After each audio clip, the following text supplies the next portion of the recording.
In the tapestry of life, where every thread holds a story, America in Black and White emerges as a haven for the voices echoing through the heart of our communities. In this podcast, we wade through the rivers of our collective experiences, celebrating the vibrant hues of change brought forth by the whispers of hope and the roars of action. It's more than just a conversation. It's a journey into the heart of our society, illuminated by the light of those daring to dream and do. Join us, and let your voice be the melody that guides us toward a dawn where every color finds its place in the masterpiece of our shared destiny. Together, let's paint a future brimming with the positives that dwell in our minds and the actions that shape our world. Welcome home. If you're watching America in Black and White, you already know that this is not just a show, it is a movement. It is a weekly act of affirmation, a mirror held up to the genius, the grit, and the glory of a people who have never, not once in history, stopped building, stopped dreaming, and stopped rising. I'm your host, and tonight I need you to pull up a seat, grab something to snack on, and trust me, by the end of the hour, you're going to know exactly what to snack on, because we're not about to pour into you something that is going to feed you spirit as much as it feeds your ambition. We talk often on this program about Black entrepreneurship as an act of resistance. Every Black-owned business that opens its doors is a declaration. It says we're here, we're building, and we're not asking permission. When our ancestors were denied the right to own, to trade, to accumulate, they did it anyway. When the system said no, they built their own. Their tradition, that sacred, radical, beautiful tradition, is alive and well. And tonight, it is alive in Concord, North Carolina, just outside the heart of Charlotte, in the form of a gourmet popcorn company that is turning heads, turning kettles, and turning dreams into a full-blown empire. Tonight's guest represents so much of what this show is about. She is a United States veteran who traded her uniform for an apron and a business plan, who took the discipline forged in service to this country and poured it into something that belongs entirely to her family and her community. He is an entrepreneur who has refused to be anything less than extraordinary, who co-leads this company with vision, ferocity, and undeniable grace. Together, Derrick and Tavia Jackson are the co-founders of PopStarz Popcorn, a veteran, woman-owned and Black-owned gourmet popcorn company offering more than 200 handcrafted flavors to Fortune 500 companies, celebrities, the Carolina Panthers, Charlotte FC, NASCAR, and popcorn lovers nationwide. They are New Business of the Year award winners. They are community pillars. They are proof. So get ready, because this conversation is going to inspire you, challenge you, and remind you of exactly who you are and what is possible when faith, family, and flavor come together. Derrick and Tavia Jackson, welcome to America in Black and White, and let's talk. Hello, how are you all doing? Doing absolutely amazing. How are you doing, Charles? I'm doing just excellent. Welcome to the show. I'm glad that you guys are here. And is there anything you guys would like to say to the audience before we get into the show? Well, first and foremost, that introduction was amazing. I'll have you follow us around everywhere we go. Just go ahead and do it in that voice that you do and make us sound amazing, because that was great. I love that. That was spectacular. Well, I definitely appreciate that. And you know, as I said in that monologue, is that when we talk about entrepreneurship, and I know as we had the discussion before the show, I want to tell you that I think the work that you guys are doing is more than industry setting, but it sets and pave a way for people in our community to learn a great lesson from as to what to do and how to do it. Sure, absolutely. We're looking forward to the conversation. We appreciate you having us on your show.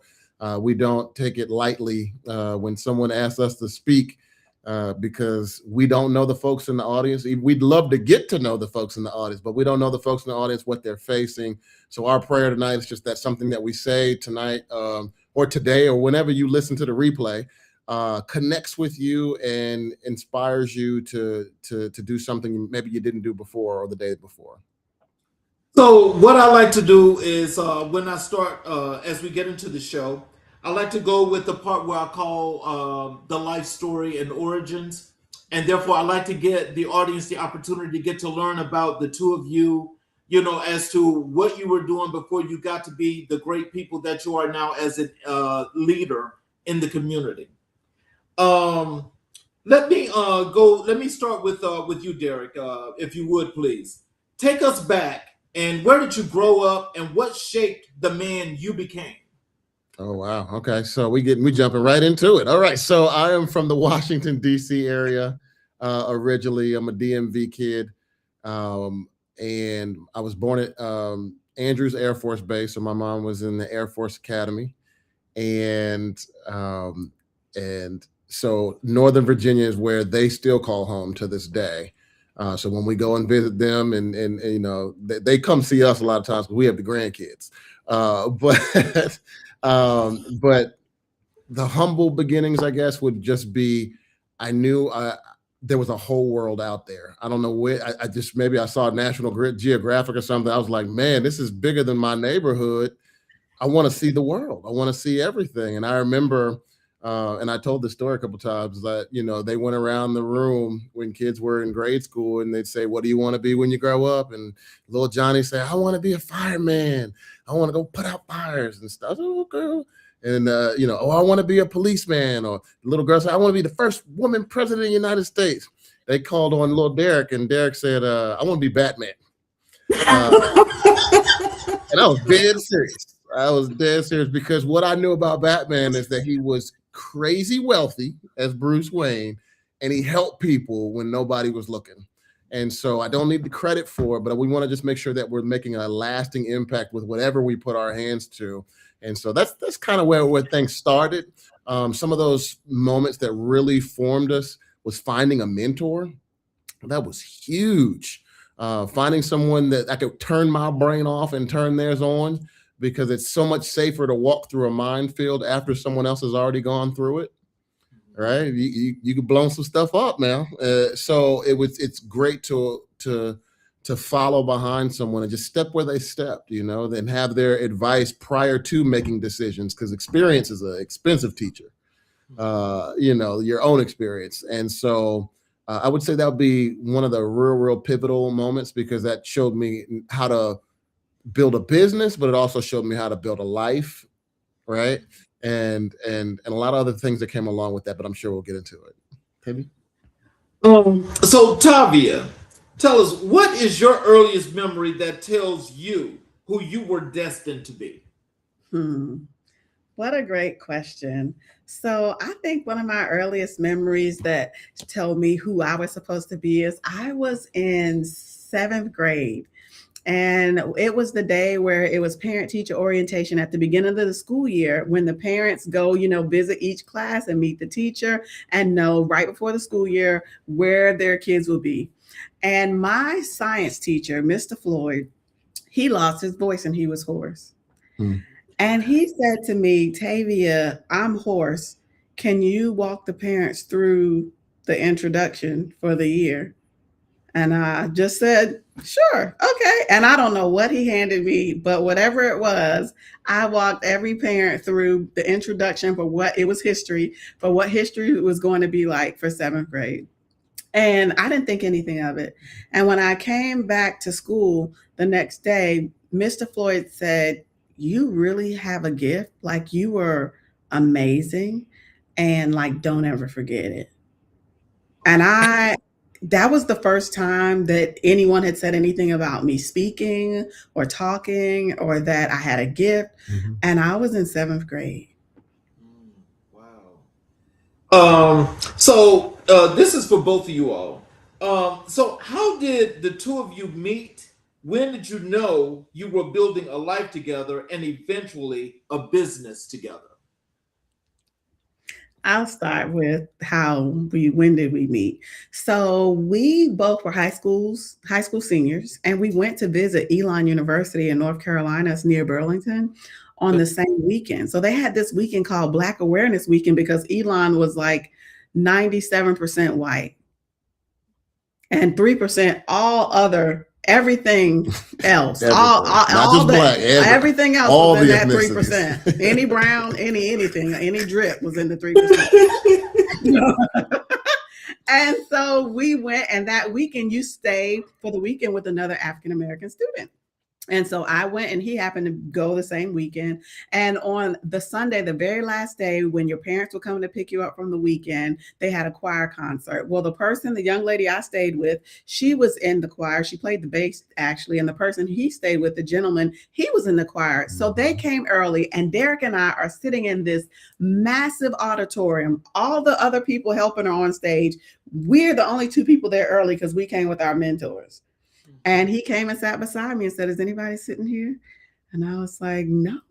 And we had so many things in common. It was just crazy.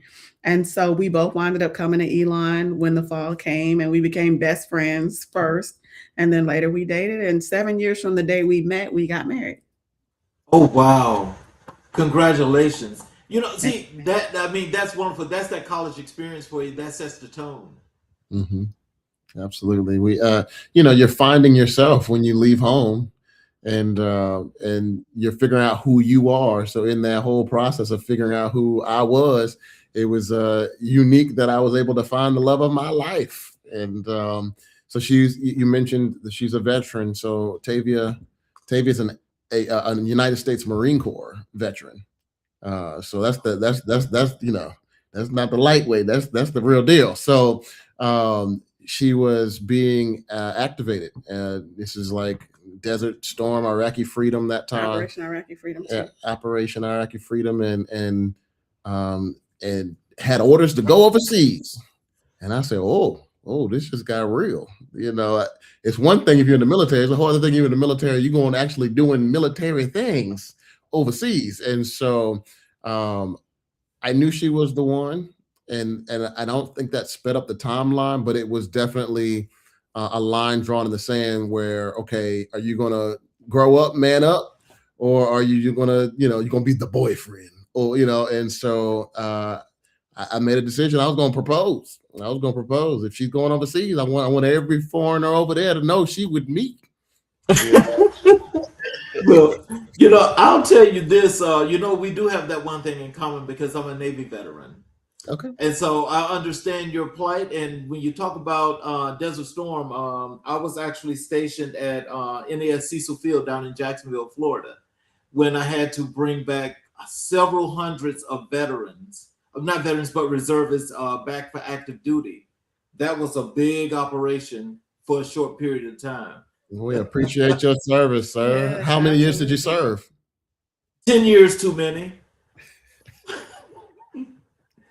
10 years too many. You signed the contract, brother. It was good. I fulfilled my contract, but it's good that for the people that I met, it was really wonderful because it taught me a whole lot. Sure. So Tavia, tell us this. What did your military service teach you about discipline, sacrifice, and leadership that you still apply every single day? Mm-hmm. So I was a disciplined person. I thought I was when I joined the Marine Corps. But when you realize that no matter how bad you're itching, you better not touch that nose, you better not scratch that itch. That's all. It was a whole different product, a whole different level of discipline.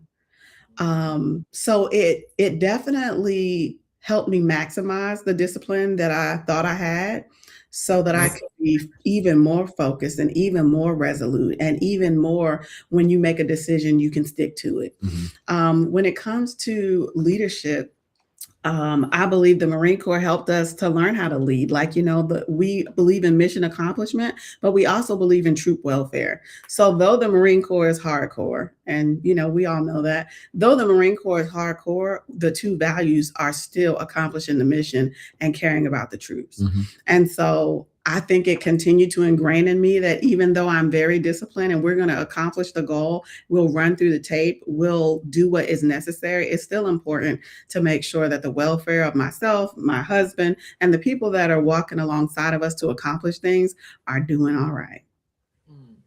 So, as a woman entrepreneur, what internal battles have you had to win before the external ones? Mm-hmm. So for me, internal battles, one was the fear. Like, am I good enough? Will this work?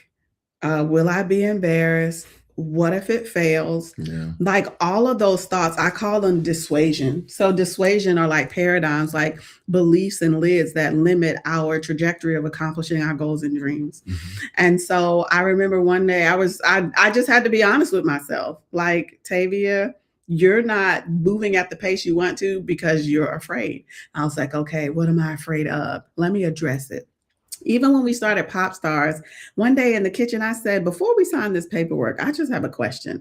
Like, are you scared? Because I'm scared. And Derrick was like, I mean, yeah, I feel it, but we're destined to do this. We have favor. So we feel the fear and we do it anyway. And so that some of the internal battles was addressing, I'll tell you what happened. Also, the company I worked for one day was being shut down by the federal government, right? I found out on the news, Charles, on the news. Oh, wow. Right? And so a little bit of time went by, and one day I was asleep and I was waking up and I just kept hearing, serve more people, serve more people, serve more people. And I jumped out of bed and I stood at attention and I said, what people? I was like, I am serving people. And then what I heard back was, yeah, on a pygmy level. Like, you serve people on just a small enough level that you don't charge people for the level of transformation that you provide for them. Mm-hmm. You are serving people just on a small enough level that you didn't have a website, that you don't even tell people really what you do. Everybody was just coming from word of mouth. And so I was like, touche, Lord, you didn't have to come for your girl like that this morning. I just woke up. But but I asked the Lord, what do you want me to do? And at that time, he said coaching and teaching and speaking.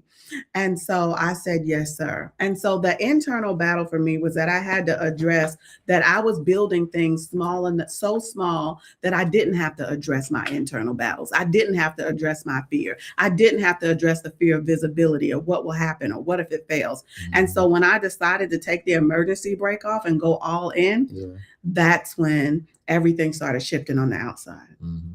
Wow. See, now, as you guys are doing this as a couple, which I think really is something that we need to shed a big light on. What are some words of encouragement or some just some advice you can give some other couples or just other entrepreneurs, that as they get into this situation, what should they expect and what should they be doing? For me, much of, because we've done leadership development in the past, we've spoken publicly together from stages in front of thousands. We've done a lot of things together. I would say that it's a dance. And so you got to know when to lead and when not to lead. You don't always have to be the lead. You don't have to be lead. I've told folks that my ideal job vocation is trophy husband. I don't have to be the one charging the battlefield every single time, slaying the dragons. Like, we got a powerhouse sitting right next to me. This is Tavia Jax Inc. Mm-hmm. You know what I'm saying? Transformational life coach, published author, keynote speaker. She's phenomenal. She in her own right, So to be a good steward of what God entrusted me with, I think that's the biggest part of it. So I don't want to be in competition with her. I want to be a compliment to her. I want to figure out how I can make life easier. Mm-hmm. How many people think like that, right? So how can I make life easier for you? Because, it can be difficult. It can be stressful. It can be those things. And I don't always get it right, and she doesn't always get it right, but there's always room for us to grow. Wow. So this question is for both of you guys. What was the aha moment that said popcorn is the vehicle for this family's legacy? So popcorn is a vehicle because we got income streams. We got some streams now. Them streams are streaming. But I'll say I'll take you back to the beginning. So in 2018, I had played around with the idea of being able to start a popcorn business. One, because I was riding all around the place finding the best popcorn for this lovely young lady right here. She loves popcorn, and so I was going all over the place to find the best. And so I thought I had found the best, and I got into a conversation with the folks there. I said, oh, okay, that's something I could, table for now. I don't think now's the right timing for it, but good to know, put it in the back of my mind. You flash forward to 2020. So you've got the pandemic, right? Turmoil, racial turmoil, health crisis, everyone's segregated from themselves, for lack of better words, and not just in my city, the whole world was disjointed for a moment, for a season. And we've always learned that, no action is a decision as well.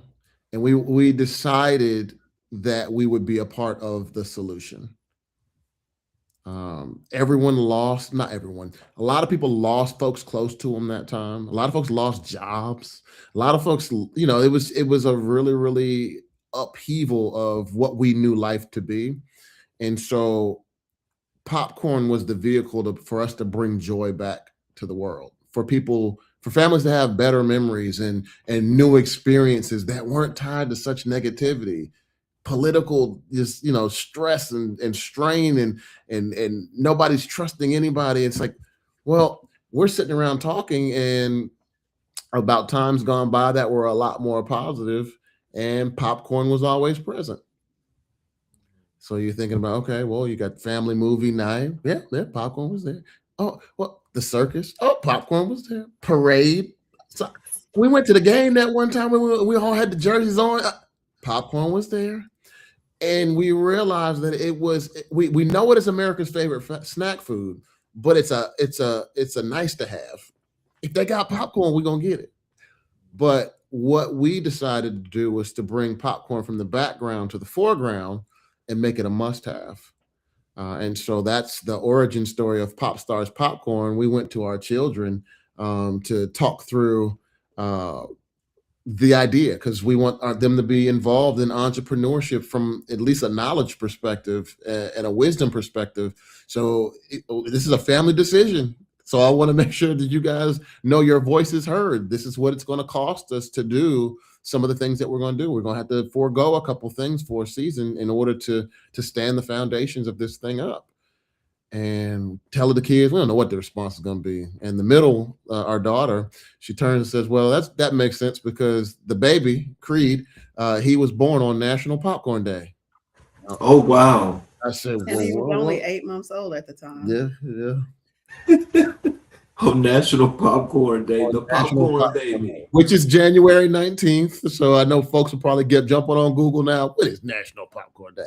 So it's January 19th. And so you look at that, and what we accepted it as was confirmation, because we had prayed about it. We had talked to our covering and our mentors about taking possible steps towards this retail brick and mortar aspect of entrepreneurship. We weren't strangers to building businesses, but they were more service based, if you will. And so this was going to be a product based business. And so I asked the folks that I knew were going to be negative, because I was established enough in myself to know it wasn't going to sway me, but I wanted to get what their perspective was so I could go ahead and get all my negative out all at the same time. Go ahead and I'm thinking about doing this. What do you think? Okay, what else? What else? Did you leave anything out? Oh, okay. Now, good. Now we can run. because I'm gonna hear everything I'm gonna hear right from you right now, and then we're just gonna go ahead and run, and then we'll talk about it later when it's done. But we've chose to model ourselves after the winners, the people who are successful, the people who are victorious, the people who, don't take no for an answer. We actually were talking. We were at a conference today, and I was talking with some folks, and I said, I'll be the little shot to keep shooting. I don't have to be the big shot, but this goes back to those turning moments in your life. Like, I don't have to be the guy that's always in the front and everything, but our impact will be felt. Our impact will be felt. So were there any doubts or fears when you decided to launch PopStarz Popcorn in 2021 in the middle of a global pandemic? Oh my! Oh, absolutely yes, absolutely yes. You want to? I'll start, and she might have some things on there, but I mean, so we're starting a business that offers a lot of flavors of popcorn, and we're giving individuals the opportunity to taste the popcorn before they buy the popcorn. Well, if you remember, everyone's socially distanced, and we're all wearing masks. True. So, are they going to really come in this store and pull down their mask and sample popcorn, or are they just going to look at us like, I didn't know what was going to take place. We did the best marketing we knew how, and said we hope the community receives us. But we were so focused on the advantages during that time because there was a lot of vacant space that was going for cheap. And so you could lock in long-term contracts with places as far as real estate was concerned. Material goods and stuff like that, there were shortages on some things, but because we offer so many flavors of popcorn, if one ingredient goes missing, it's not going to shake the ship. So, but we didn't know. And so we decided to open May of 2021. And that was a whirlwind to get staff trained to help people. We still trying to figure out what to do. This is what you're going to say when they ask you this. And that first day, the line went down the sidewalk for hours. It was wrapped. It was like a roller coaster line. It was wrapped around different things in the store, but it was probably about 10 people at least on the other side of the counter. It was things going everywhere, but we had a great time. And it was a very profitable day, but it was a good opportunity to know that we were well received. To go back to your pandemic thought, I knew it was going to be successful when about a month in, there's two families in, because it's the popcorn store. So everyone wants to come check out the new popcorn store and bring all their family members. And so your family comes in town and they come to the popcorn. And there's a gentleman in there. I mean, keep in mind, this is George Floyd time. This is bad stuff is happening out there, and it's being put in front of us daily in the media. And I'm in the store, and it's a Caucasian family and a Black family, and everyone's got masks on, and so they pull their masks down, they taste the flavor and stuff like that, and everybody's real reserved and everything. And gentleman tasted one of our flavors, and we'll get into some of the flavors and stuff like that. He tasted one of the flavors, and he said, "OMG, this is amazing. He said, he pulled his mask down, went over to the Caucasian gentleman, and said, "Sir, I know our country is completely divided right now. I know you don't know me from Adam. I know we're in a global pandemic and I'm already too close to you, but you gotta try this. You gotta try this. And the guy tried it and bought a bag. I said, this is what we started for. This is how we reunite people. It's through the love of popcorn, but it represents so much more than that. This is bigger than popcorn. This is joy. This is family. This is guilt-free rewards. This is fun. This is, what I'm saying? So this is us bringing America's favorite snack food to the forefront in a way that we do it, because it's swaggy, it's sassy, it's a lot of fun what we do and the way we do it. So that's my pandemic story. Was there apprehension? For sure, but I think we had enough of a vision to say that if it don't work this way, we'll tweak a couple things, but it's going to work. Right. So can you tell us what did your family think when you told them you were launching a gourmet popcorn company? My father's an entrepreneur and he's owned businesses since I was a child. He's been on the cover of Black Enterprise. So it wasn't my first business. It was probably my third at the time. Um, he thought, go ahead. It's in you. Like, you need my help. So that's what my family thought. And everybody else was just excited. Mhm. I got a lot of questions, but there were a lot of practical questions because they didn't understand. So my goal was to help them understand, not necessarily to join in forces or anything like that, but once they understood, they were able to get behind it and support us. And so we've been incredibly blessed by both sides of the family, and they are some of our greatest ambassadors and lead to business and everything else. But it's just we have a really, really special family. Well, I'm gonna tell you the thing that excited me the most is when we first connected on LinkedIn and you told me about popcorn. Now, actually, I had to let that sit because I'm like, popcorn. And so when I actually, when you sent your website, I went over and I looked and I'm like, okay. But then the thing that got me is you guys got like all these flavors of popcorn. I'm like, wait a minute, popcorn doing all this. So, I got to tell you, when I went to your site, and I'm sure that for the folk that have gotten information to go to your site, that has got to be the most exciting thing in the world. How did you come up with that many flavors of popcorn? That in itself is the whole creativity. We gonna always add with this melanin, it's gonna have a little funk to it. It's gonna be a little different. So what we realize is that there's nothing really new under the sun. Everything's been attempted at some point in time, but if we can pull all those recipes together and pool our resources on how to pull it off and do it the best way possible, and employ food scientists and people who know that industry, that work behind the scenes in our kitchens, and staff the people to give the customer service experience and that PopStarz experience, that star-powered experience that we want people to have, then it makes the flavors pop even more, pun intended. Right. Because you can have, let's say, I don't know, strawberry cheesecake popcorn, right? Okay. Strawberry cheesecake popcorn, but if I give it to you and my face looks like this, you want some popcorn? You want some popcorn? Well, we used to call it. So we're in the Charlotte metropolitan area, and we used to call it Melpia, and so we'd be like, "Welcome to Walmart, Melpia." And but if we can a world-class experience along, then what we're talking about is where gourmet meets greatness, and this is the smallest bag size we have. We did 100 of these delivered today for Chase Bank because they're doing a grand opening, and we did custom labels.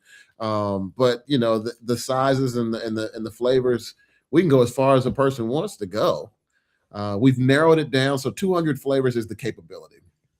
We've narrowed it down to about the top 60, which is still a lot, right? It's more popcorn than you could probably eat in a lifetime.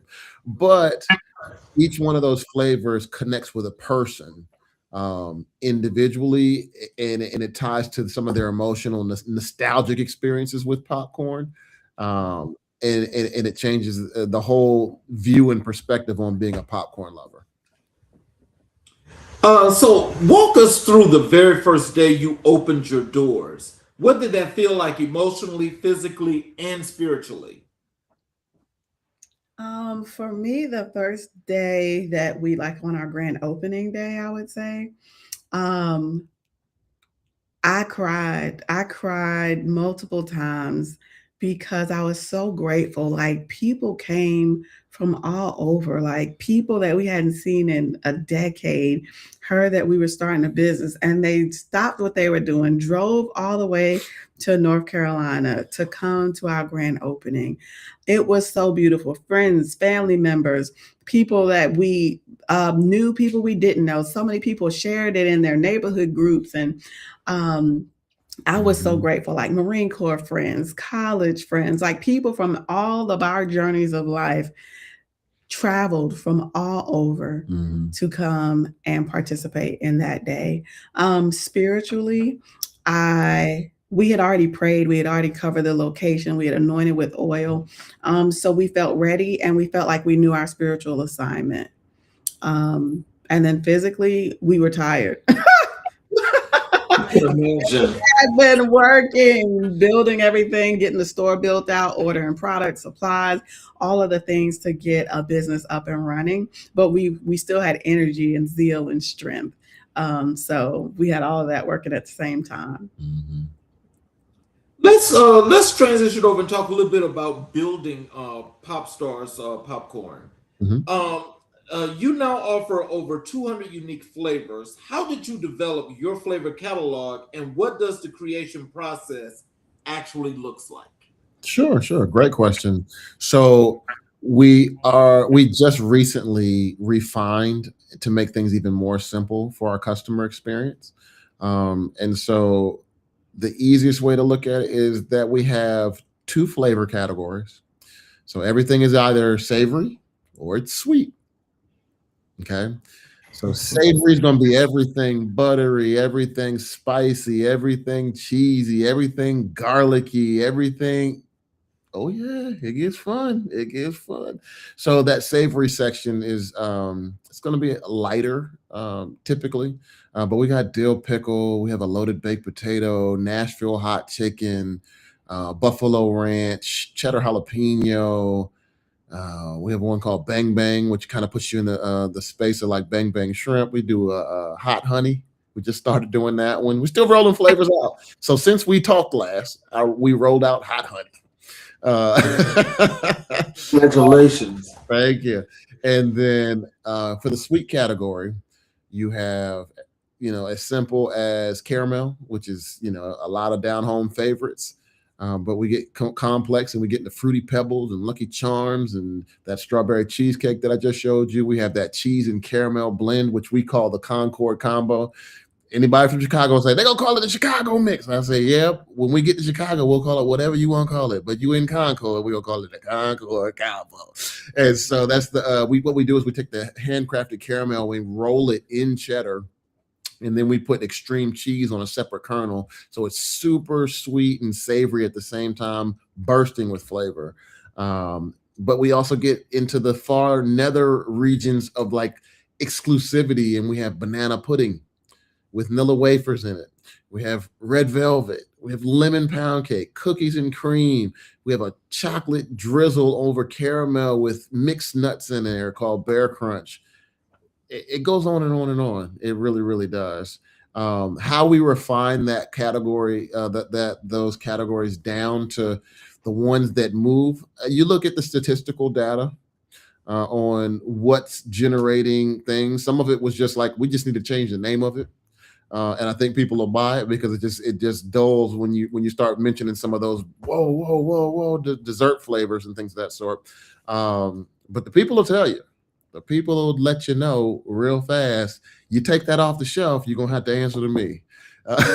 So I love the fact that we can cater to the public and personalize and customize and make the experience super unique and bespoke to the person, because that's what makes us us. That's why our adage is snack like a star. You've been snacking, but now it's time to snack like a star, because we want you to feel like when you taste this popcorn that we thought of you when we made this popcorn.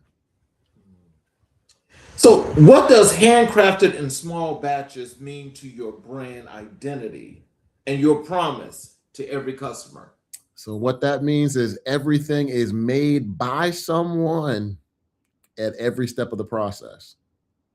So there's no machines outside of the popping of things and the mixing of things. There's a person operating everything in smaller batches. So you're not going to have mass quantities of really, really cheap ingredients and just doing volume. We spare no expense as far as our ingredients are concerned. The vanilla that's used in our caramel is imported from Madagascar. Our sea salt is going to come from England. We are going to the farthest reach to make sure that we're getting exactly what we need on every single kernel, so that you have the experience that you need. So, tell us about your Concord, North Carolina showroom. What is the experience like when someone walks into the store for the first time? It's so funny. That's a great question. A lot of people, it depends on who they are. I've had people walk in the showroom and start dancing. We have people walk in the showroom and they're like, oh my gosh, like people told me that it was amazing, but we had no idea there was this much popcorn. A lot of people say, we've never seen this much popcorn in one place. And so there's so many things that people are excited. And when everybody walks in, we always say, welcome to PopStarz. And they're like, oh my gosh, that's an amazing greeting. And because we want them to feel and be honored and recognized as the star that they are in their own right. So first they come in and they feel the energy, and then they're going to look and choose what samples that they would like. Hey, what do you want to try? And it's just a fun experience. There's music going on in the store. We have a wheel. They can spin the wheel and land on prizes, and they can play games and win popcorn. We have a beautiful photo op board that wall that was hand painted by Derrick and some of our staff that people take pictures behind. And the staff is just top tier, one of a kind. So people have beautiful, wonderful, wonderful nostalgic experiences that make them want to come back. So people love the popcorn, but people also come back time and time again because of the experience and because of the staff. So how did you land Fortune 500 companies, the Panthers, Charlotte FC, and NASCAR as clients? Walk us through one of those relationships. Sure. So a good lesson that I can kind of insert here is that you start with what you have. Right. And so we had a lot of high schools local to us. And what we decided was that we would market to some of those athletic directors and roll out popcorn in their colors of their organizations and of their schools. And they would sell those at the concession stands at the games. And so a lot of different high schools around us jumped on board. One of the local high schools wasn't able to match the price point that they get the butter popcorn from, but they did get cotton candy. And one of the gentlemen on the PTSO board said, you know what, I like what you guys are doing. I want to come by the store and check this out and up in person, because I heard some great things about it. I want to come see it for myself. And he came by and he bought $200 worth of popcorn. I said, man, we appreciate it. That's awesome. And he said, yeah, I'm going to take it down to Bank of America Stadium.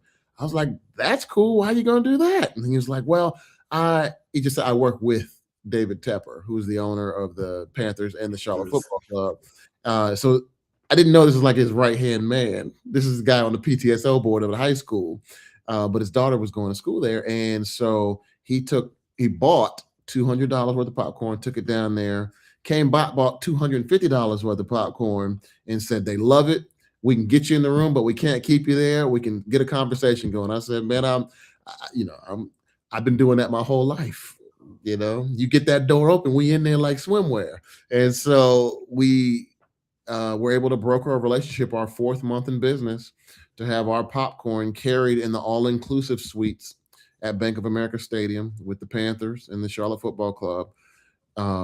And they would pick the flavors based on the demographic of the club. Some of the clubs are a little bit older in demographic, and they would pick the flavors accordingly. Some of them were more club vibe, and so they had more candied flavors and things of that nature. So that was phenomenal. We still, this past year, we did the Christmas lighting. We've done that every single year for them with our holiday flavors, because we have like white chocolate peppermint and snickerdoodle and hot cocoa, all on popcorn, eggnog. So those different flavors, and they get excited about that. And so we were able to support them this past year with the Christmas lighting. And then we also did the Panthers made the playoffs this year, by the skin of their teeth, but they made the playoffs this year. And so we did the wild card game as well. We did a custom logo on top of there. That was the, working back and forth with the marketing team at Bank of America Stadium with the Panthers. They created a special logo that they weren't going to roll out until the week of the event, but we got it early so that we could put it on the popcorn so they could have it at the games. Wow. Man, you know what? I'm so happy and proud of you guys because, I think when you take something like this that may have been tried before, but you guys had a different spin on it, a more creative spin, to basically make it so creative that it's just hard to ignore. And look at where you guys are going now. I mean, as they say, look at God. Look at him where he is. Yeah. That is awesome. Yes, thank you. We appreciate it. And then as far as like some of because we're pop stars, so you'll see us a lot of celebrity spaces for Fantasia. So we did the after party for the color purple. So she had her own private after party, purple lights in the club, whole full band. I mean, it was phenomenal how they decorated everything. And so I met a friend of them, and he was heading to their daughter's birthday party. I said, take some popcorn over there. We shooting our shot, and just give it to them for the birthday party. It's a pool party. Just let them eat the popcorn. Don't ask them nothing. Don't say nothing. Just let them know where you got it from if they ask. And I made a mix in the store that same day, which was grape ice, blackberry, and champagne. And so that became the mix for the color purple. And we did it in a purple organza bag with the movie title custom logo on the front. And, you had Thomas Davis in there, No Limit Larry, all these different, Brownstone, everyone's eating the popcorn, CeeLo Green's in there eating the popcorn and stuff like that. And just phenomenal experience. And so we were able to do CeeLo's birthday party after that. Did some stuff with Steve Harvey, his golf tournament, and his boys and girls camps. And just lots of different local athletes and folks that want to be a part of what we're doing, which is exciting. So what has winning new business of the year from the Carapace County Chamber of Commerce meant to you, your team, and your family? It felt like we were accepted by the community because so the votes from that came from outside of our county. So it wasn't a popularity contest on who does what. It was based on your ideals and based on your growth and your revenue and a lot of other different factors, but it was from a third party outside of our county. And so for them to choose us, said, oh, this is more like national recognition than it is local recognition. We'll take the local recognition all day long because we were surprised. And they came and shot a whole thing on us, and we've been on the news and different things. But yeah, it was like the nation's taking attention, and they're responding to what doing this. It's reflected in a county award, but all of the people who weighed in on the award, the judges, they came from all over the country, from the hospitality and tourism industry. Oh wow! So let's move down here. Let's talk a little bit about leadership and entrepreneurship. How do you define leadership as a married couple who also happen to be running a business together? So leadership, I would say, one, it starts with yourself. If you have difficulty doing the basic disciplines of a job, a business might not be for you. But I would say leadership is the courage to stand alone with the vision of the direction that you would love for other people to go. That would just be off the top of the cuff for me. So for us, even being married and in business, we had to define who was leading what. Because like in a typical household, in a Christian household, people are like, oh, the husband is the head of the house, the husband leads, the husband leads. But when you're in business together and you lead different functions, you don't defer like, oh, everything that has to do with the business, because you're my husband, you're my business partner, that you're, the final decision maker. So instead of having those old ideals try to be in our business, we just decided with our mentor, okay, who leads this and who leads that. Yeah. The thing that you lead, that's the thing that you're the primary person for. And so we just figured out where our space was and where our roles are. And ironically, we really like doing two different things and we're gifted at two different things. So that really helped out a lot. But one, it is what parts are you leading when you're in business and you're married, understanding that and that being in an agreement and knowing what that looks like for each person. So it's like when you play volleyball and you have a position, but somebody keeps running all over your place and swinging and hitting, running into people, that's when people aren't staying in their lane. And so we communicated to figure out what our lanes were and where those places were so that we could have those lines and we always honor and respect each other and are able to communicate and discuss those things. But I think leadership is also understanding the alignment and knowing who's leading what. For sure. I think that right there, that's a put a pin in it moment right there, because I think as the two of you just defined this, it shows that there's true teamsmanship here, and that you guys work together in conjunction as one. Can you please tell some of these other young folk out here that are trying to create businesses, especially when they are married, what is the one thing or the two things that they should be thinking about primarily as they work together and be a team and not I? For me, the first thing that I would say is to have a structure of support. Mm-hmm. It was so awesome, like to have a mentor, and he asked us the questions. Okay, what do you do? What do you do? How is it divided? Or the level of accountability. So one of the things when you're married is that like we are accountable to each other and we hold each other accountable for certain things, but there's a certain space where there's somebody else that you should have as accountability for a couple. And so it's always been important to us to have those leaders and mentors and coaches in our lives, mm-hmm. and the support. People only see from their lens. Like that's why you can't even see your own nose. Like you need support. Like there's people that can see what you can't see. Yeah. And so that it would be number one. And number two, I would say is to both be willing to grow and develop. So I'm so appreciative. Like when I was dating Derrick, like he would read books and I would read books, but to have a husband that's like, hey babe, can we read the 5 love languages? You're like, sure. Hey, can we read his needs, her needs? Sure. Hey, can we read Sure. And to have both people have to be interested in learning and developing, because unless you grow, you stagnant. You become stagnant. And anything that stays still a long time starts to stink. And so even in marriage, we have to be intentional about our growth, make a decision to grow, to be on the same page and to stay in alignment. Wow. I'm sure that somebody out there more than gets the understanding of what you're just saying, because that was really powerful. And I appreciate you for putting that out there, because that's got to help some of these other people that try so hard, but they struggle when it comes to working together, and it don't have to be that way. Yeah. What does healthy disagreement look like? Hello? Oh, one thing too. So that I do know couples that they look at us and they're like, I would never be in business with them.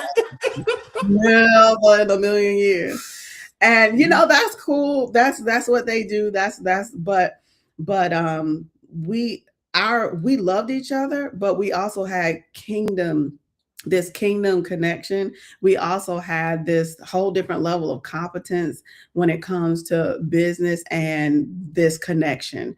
I definitely recommend the people to marry somebody that they would feel comfortable like standing back to back in the trenches with, regardless of what their talents are. But yeah, for us, when we it is more than love. I literally asked God, I'm great. He's great. We're going to do great things in our life no matter what. What do you want us to do together? And what's the benefit of us being married for the purpose of this earth? You got to make another one of those little things, little what's that cliche statements that you put out? Because that right there, that's everything right there. That right there is business. That's business. Yeah. What does healthy disagreement look like between you two as co-founders, and how do you resolve it before it becomes something bigger? I'm trying to think what a lot of, because Tavia is our CEO of our organization. If I could put a title to mine, and excuse me, I'm gonna take a little commercial break, and then we'll go ahead and pop over some PopStarz popcorn as I answer this question. But I'm like innovation and growth strategy, and so and sales and marketing, and so I have teams that I delegate to, but I answer to the CEO, and I'm totally okay with that because everyone needs accountability. And so she knows enough about me to know that I'm super spontaneous, and I'll be like, boom, this is what we're doing it now. And she'll say, that's great, have you considered this, and this? And it's like, as opposed to saying, nope, don't do that, it's like, okay, let's consider the best way forward and stuff like that. And that works better. So we figured out how to communicate with each other, so that it is constructive and not destructive. And I think healthy disagreement also looks like there's certain things that is not worth it. Like, are you willing to fall on your sword for that? Or is it like, you know what, I have a differing opinion, but if that's what you love, go for it. So that's one thing. The other thing is that we also know how we receive information best. So my husband receives information best through comedy. So so if I want to be like, something that I would like to say about something, I may make a joke about it. Like, that was so hilarious. That was funny, Derrick. You did this. That's funny. And he's like, laugh. And like, yeah, I'm going to do it different next time. But I think it's important to know your spouse, to know how they receive information best, and to communicate with them that way, and to communicate through the lens of love and kindness. When you have a shared vision, when we know, babe, we both have this same goal in mind, we both want this common vision and this common dream, then it shapes how you interact with one another, because we both are in a path to win. And we know that we both have each other's interest at heart. So when it comes to disagreements, one, we communicate in love. For me, I think about the things and weigh them out to decide, is this worth it? And then 3, I decide how I'm going to say it. And I want to say it in love. I want to say it in a way the person can receive it. I want to sandwich it with some praise. Man, I really appreciate that you even took time to think through this. That was amazing, because I didn't have capacity or time to do it.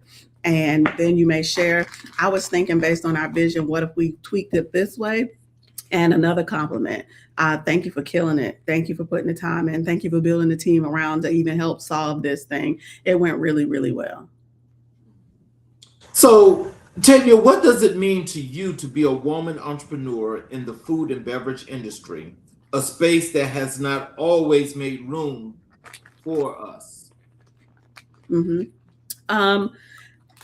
Well, I'm a Marine, so it's not strange to me to be in spaces that people like me aren't normally. Like, to be top in my class, to be running my 3-mile PFT with the male Marine recruits. Like, it's I'm good with it. Like, I'm fine being a part of the few, the proud, even more proud and even more brave. To me, I appreciate challenge. I value it, and I'm here for it. Wow. Again, I think you, by having that experience, especially going through the Marine Corps, that makes you special anyway. And that's for anybody outside that don't know what that really is like, but to actually experience it. And I gotta say, as you being the first female entrepreneur that's from the Marine Corps that's been on this show, makes it even better. But I gotta say, shout out to you for being that strong individual, because you got to be strong to make it through that, and you've proven that. Oh, thank you so much. I appreciate that. Um, Derrick, how has your identity shaped your leadership style at PopStarz Popcorn? And do you ever draw directly on strategy in your business decisions?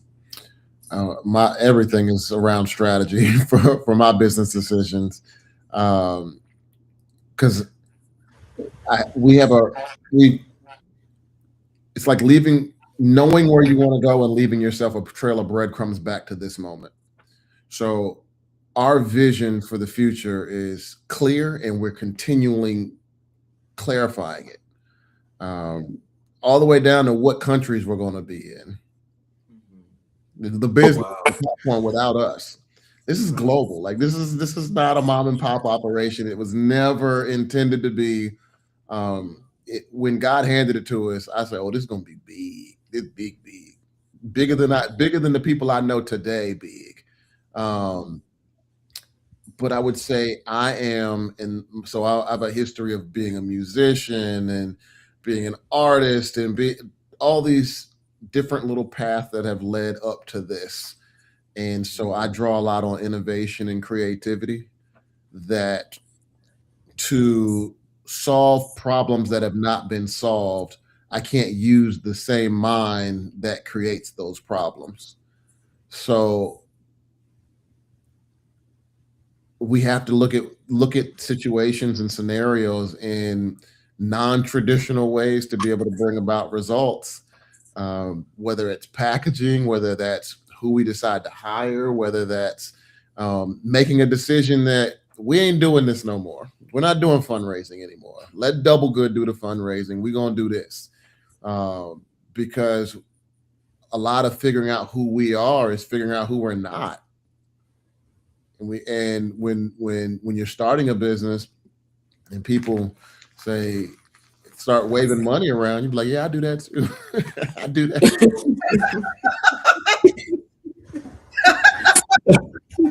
I do that too. But that's that to me. So this is my growth. I would always say yes because I'm from DC. So that hustle, that grind it was embedded, but to scale, hustlers don't scale. Hustlers hustle. Hustling makes you exhausted. And so to be a rested entrepreneur, innovation tells me to delegate. Information tells me to staff my weaknesses. I don't like it. I'm never going to like it. Get someone else to do it. Free up your time to go be in your zone of genius. But also, so there is a level of the hustle that still stays in there, because I'm not going to sit there and wait for you to answer me about whether or not this is going to be great popcorn for your organization. We're going to sow a seed, and we're going to go to the next row. We're going to sow a seed, and we're going to go to the next row and sow a seed and go. And we got so much seed out there that these orders come in from, hey, Levine Children's Hospital, we're doing a summer carnival. How did you even hear about us? Well, oh, that was a seed. You heard about me because of a seed that I planted with someone else years ago. Tavia's got folks coming to the store and be like, your wife did a master class and she mentioned the popcorn and we gave away the prize of the popcorn. And the lady said, I already bought the popcorn. Before I got the prize, I already bought. But seeds is what we continually sow. And so being patient in that and being voracious in that. So not being patient in how fast the harvest comes, but being voracious in how much systematic seed we can get around. So, what principles from your faith actively guide the way you lead your business and treat your team? Sowing and reaping is where we just left off. So the cool part about that is it says in due season you will reap. So DUE. But before there's a due season, there's a due season, and you got the DO, right? And so faith with no action is dead. Right. So we have always put action to our faith. For me, some of the spiritual principles is that as an entrepreneur and knowing other entrepreneurs, like I would hear people complaining about, oh, you can't find good employees. Oh, this is hard to find, or things like that. And I made a decision because there is no lack in God. And so instead of agreeing with people that go down the lack and deficiency bunny trail, I know that God is full of abundance. And so I made a decision that I live in God's abundant universe, and he created all of these things for us to thrive, and that he gave us the power to get wealth so that he could establish his covenant. So before, I used to feel like, oh, I had to pray hard, like, oh God, can you please help me be wealthy? Like, help me, I need this money. And he's like, you don't even have to need it.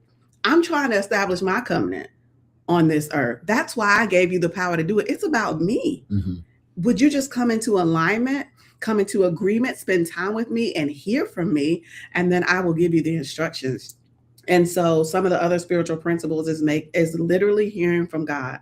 So he gives us the power to create wealth, and he leads us to profit. So in Isaiah, it talks about the Lord will lead you to profit and teach you in the way that you should go. But a lot of people aren't willing to be taught, and they don't sit at the feet of the Father enough to get the instructions every day. But every day he would lead us in the way we should go. So we realized we can wake up in the morning and ask for guidance, or do our vision together and create and generate our state and the atmosphere that we want our day to be in, and get instructions from God every day. So people can create wealth every day. So let's talk a little bit about community engagement and the impact. How does PopStarz Popcorn actively give back to Concord and Charlotte communities, and what does that look like on the ground? So our most recent give back was we just held a block party to celebrate our fifth year anniversary.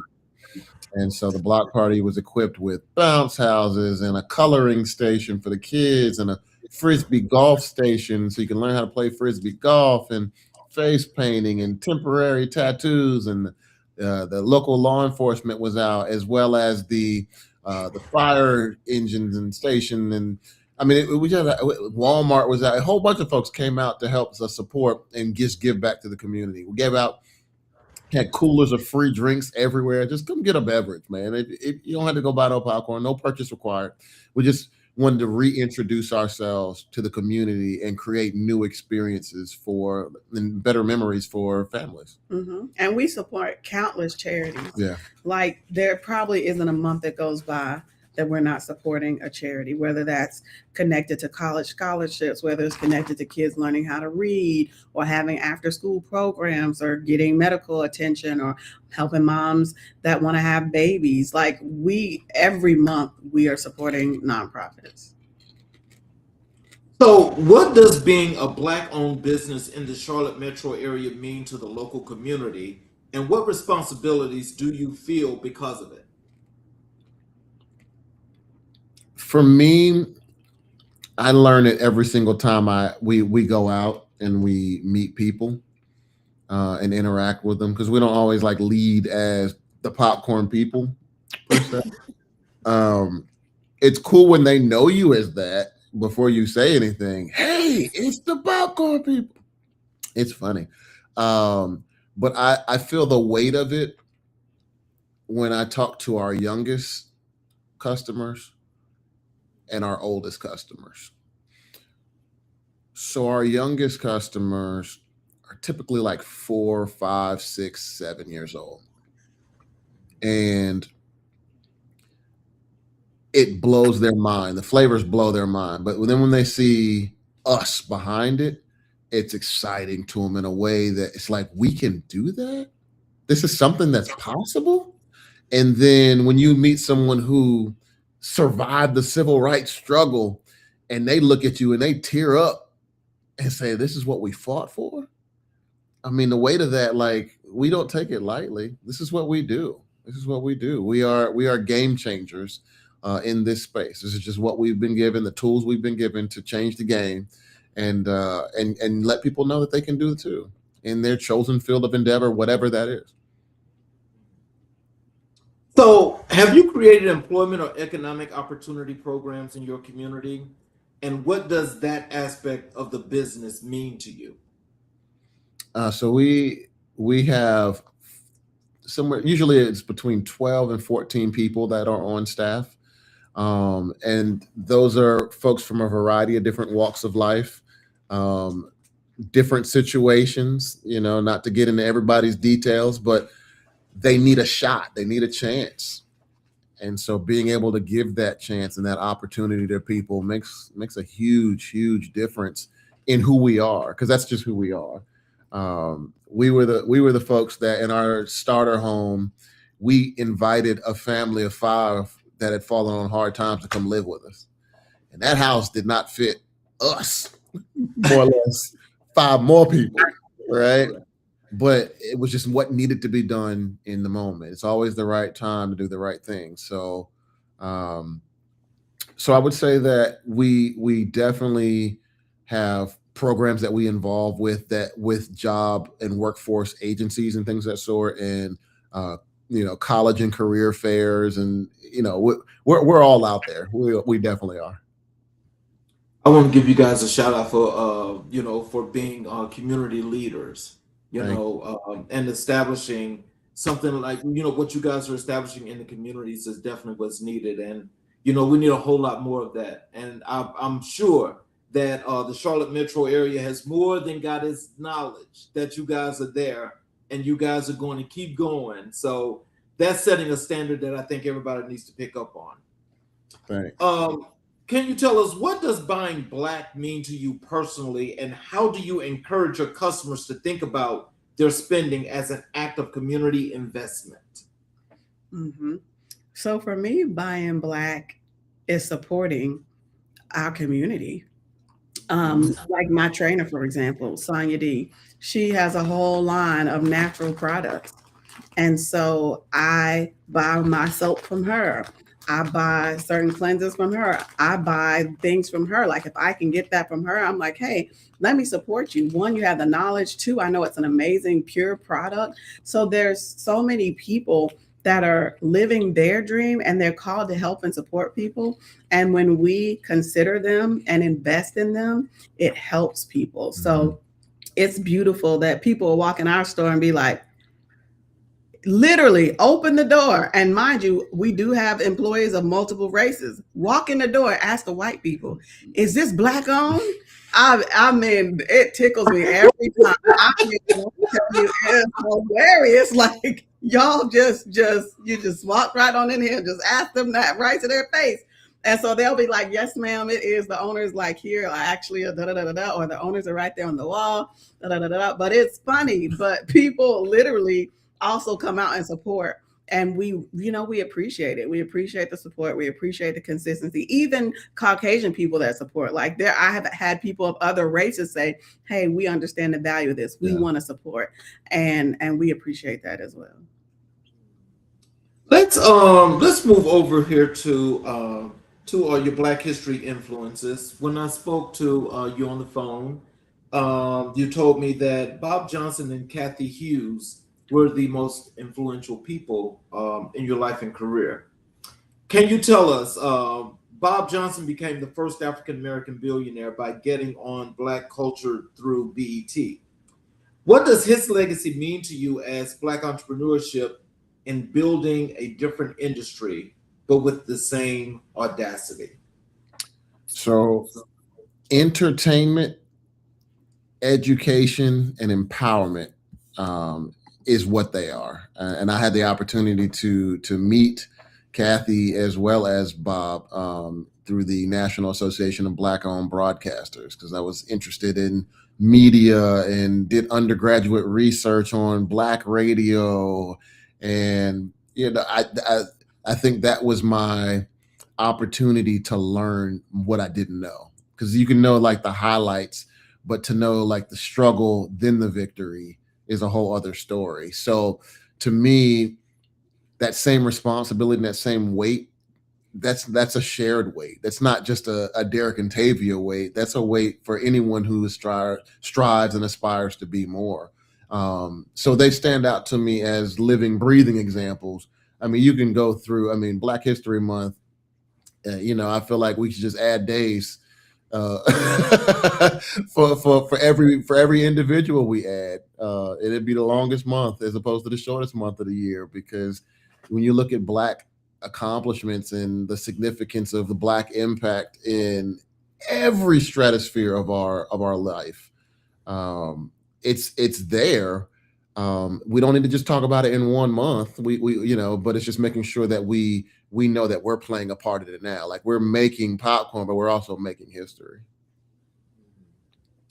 How does Bob Johnson's story of building BET from a single idea with limited resources and unlimited vision inspire the way you have built PopStarz Popcorn from the ground up? So with BET, so I knew BET when BET was in Washington, D.C. And Really? that was about all it was. Wasn't nowhere else. It wasn't no movies, no films, barely music videos, and Teen Summit. And so it molded me. It definitely molded me as far as understanding the impact on culture and helping to define a generation.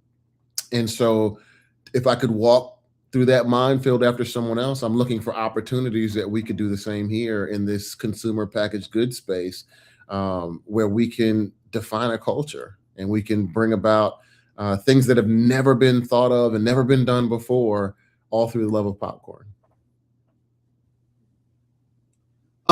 Kathy Hughes fought 32 bank rejections before a single institution agreed to fund her radio station. Does that story resonate with your own experience seeking capital, and how did you refuse to stop? If I don't even look at rejection as rejection, I look at brick walls as breakthrough, because that's what it is, right? There's victory on the other side of it. And so if it's not going to be that, it's going to be something else, and it's going to be something better. So that's one of the things we say between each other is this or something greater still. And so until the greater still is revealed, we become rich by overcoming rejection. That's just part of the process. So being able to separate, being able to understand where we stop and the business starts, and where the business stops and where we start, has been very, very key over these last couple of years. But I think that's part of the process. Does it hurt? Minimally, temporarily, but again, lots of seed in the ground. It's something good coming right around the corner, sometimes the same day. Yep, and I would love to get an answer from both you guys for this question here.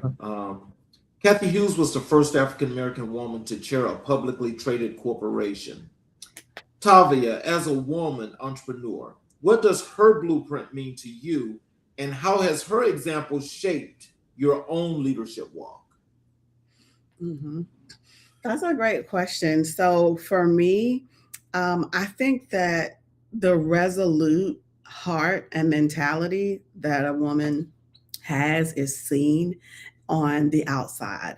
Like, she carries it on the inside and she carries that identity, but we get to see the fruit of it. We get to see the manifestation of it. Mm-hmm. And to see that journey and to know that, I compare it to Noah's Ark when God said it's going to rain, and they had never seen rain.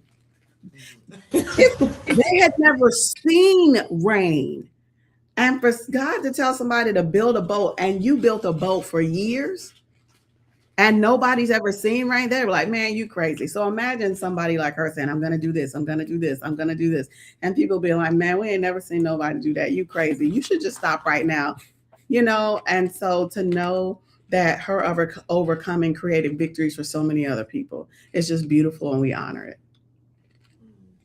You know, I think just as in, you know, with her sitting on those boards and then wanting to come out and create not only to have her own radio station, but how she did with TV1 and so forth.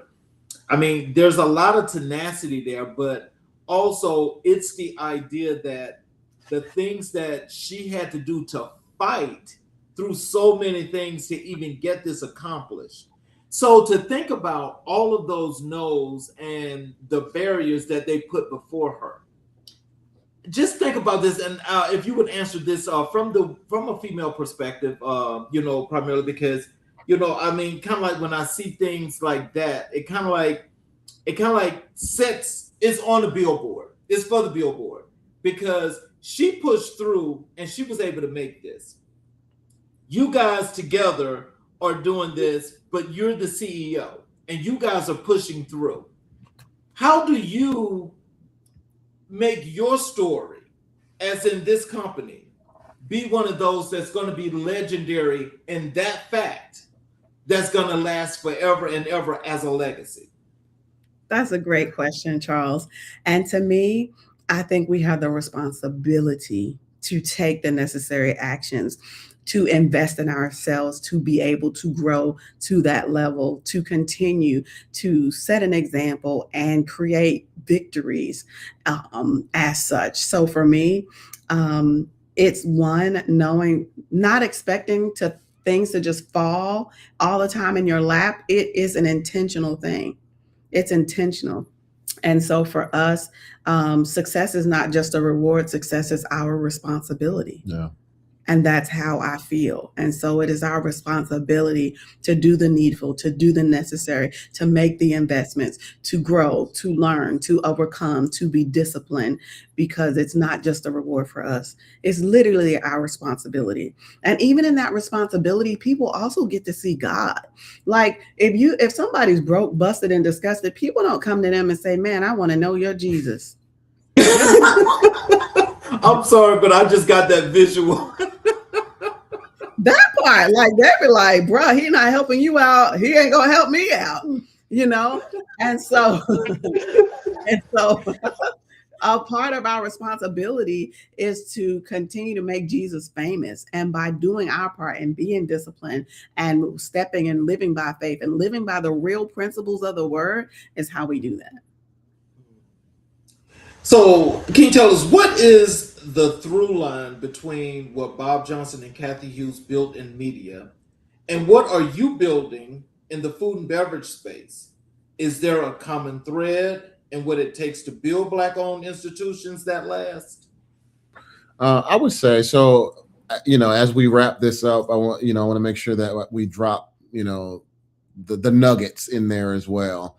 I would say that difference makers are different, and you don't look up one day and say, "Look, I created a legacy."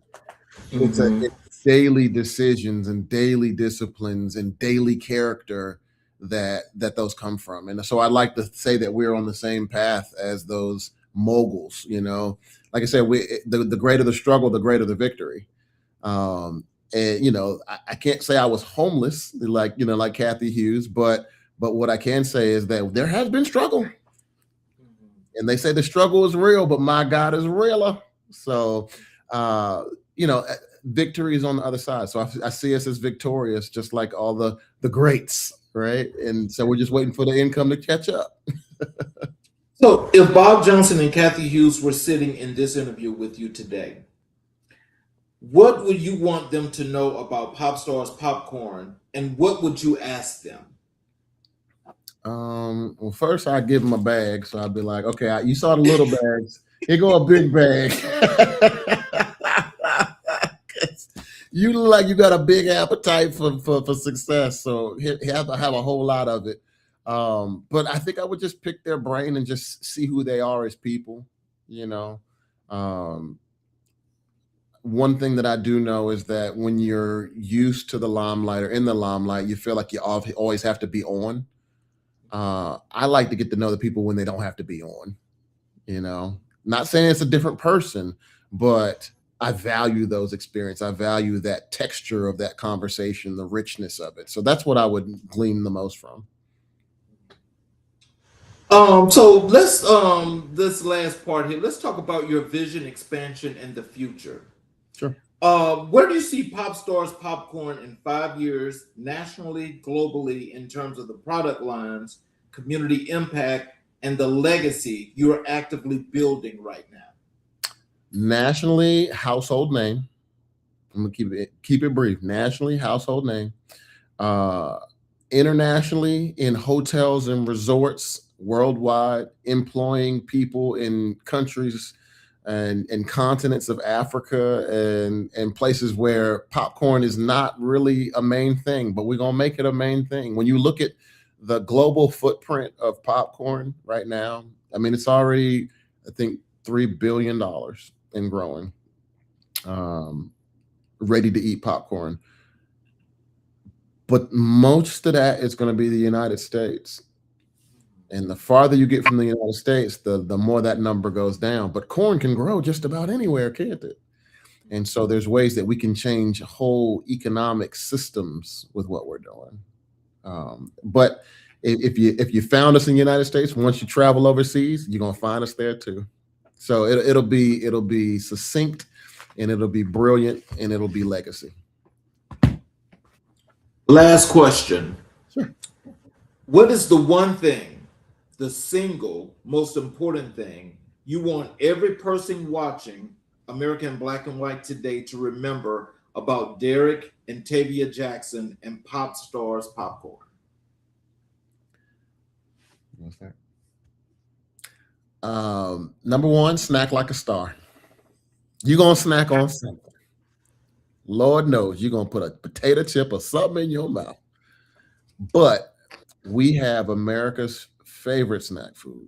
It's old as pastime. It's more American than baseball. It's more American than apple pie. And we're here for the long haul, and you can be a part of the journey. So whether it's an order you place, or it's a gift you give, or it's a company that you support, every little bit matters. And so we just appreciate you for being a part of our story. And the bigger we build this, we want to know yours as well. So if you have a pop star story that you'd like to let us know about, you can find us on social media at PopStarz Popcorn _ for IG and on every other thing.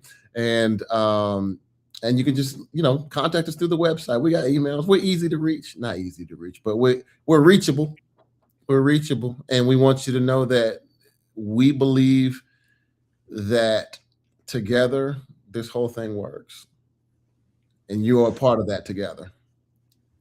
So, in closing, do you have any words of wisdom or encouragement you'd like to leave for the audience, as well as tell them how to connect with you via social media, website, whatever, as to PopStarz Popcorn?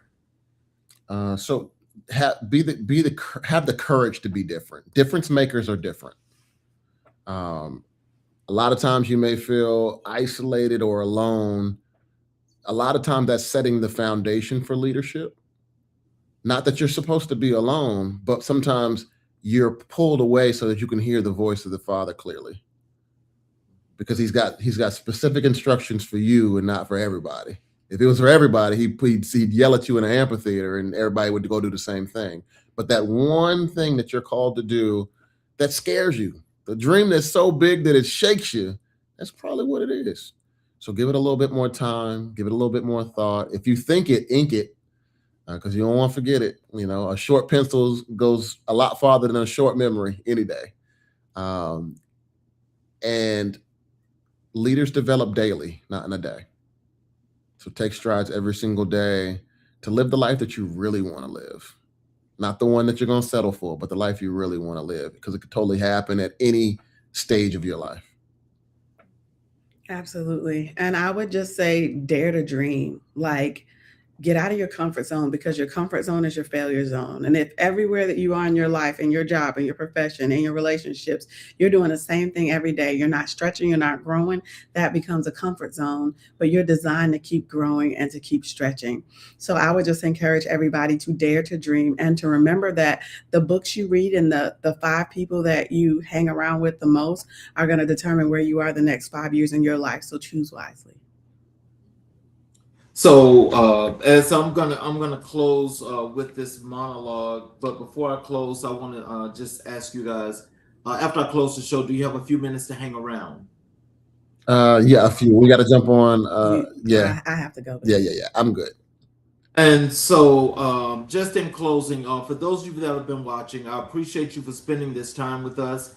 Also, to learn more and how to connect with PopStarz Popcorn, please go to the YouTube channel, America in Black and White, and you will be able to read not just about this episode, but you will find the contact information there, as well as go to the blog Changing Trends and Times and read the article that has been posted about PopStarz Popcorn, and it does have the contact information. In closing, what you just witnessed was not just an interview. This was a testimony. Derrick and Tavia Jackson came into this space and reminded every single one of us what it looks like when faith meets strategy, when love meets enterprise, when a veteran's discipline meets a woman's vision, and when 2 people decide together that their family's name will mean something long after they're gone. PopStarz Popcorn is not just about popcorn. It never was. It is about proving that Black people can build brands that stand in rooms we never ever were invited to, Fortune 500 boardrooms, professional sports arenas, celebrity celebrations, and belong there completely. It is about proving that what was forged in service to this country can be redirected into service to community. It is about proving that a woman's leadership is not an asterisk, it's a cornerstone. I need you to think about Bob Johnson, who built BET, and nothing but belief and vision of what Black audiences deserve. I need you to think about Kathy Hughes, who heard No 30 2 times, and on the 33rd, changed the landscape of American radio. And then American media itself. These giants did not wait for permission. They did not shrink when the doors were closed. They built their own doors, and right now in Concord, North Carolina, Derrick and Tavia Jackson are building theirs. One handcrafted small batch, utterly extraordinary kernel at a time. That lineage is unbroken. That fire has not gone out. It is being passed right now through every Black entrepreneur who watches this show and says, if they can do it, so can I. So here's your call to action, and I mean this with everything in me. Go to popstars.com, order something, give something, invest in something stop by their showroom in Concord, North Carolina. Show up for Derrick and Tavia the way they have shown up for this community, for this culture, and for this movement, because supporting a Black-owned business is not charity. It is a choice to build generational wealth together. It is a choice to say that Black excellence deserves our dollars, our loyalty, and our loud, unshamed celebration. From America in Black and White, I'm your host, and I will see you next time. Until then, stay rooted, stay rising, and always snack like a star. You guys have a great evening. We will see you guys tomorrow on Changing Trends and Times at 2 p.m. Eastern Standard Time. I'm your host, Charles King. You guys have a great evening.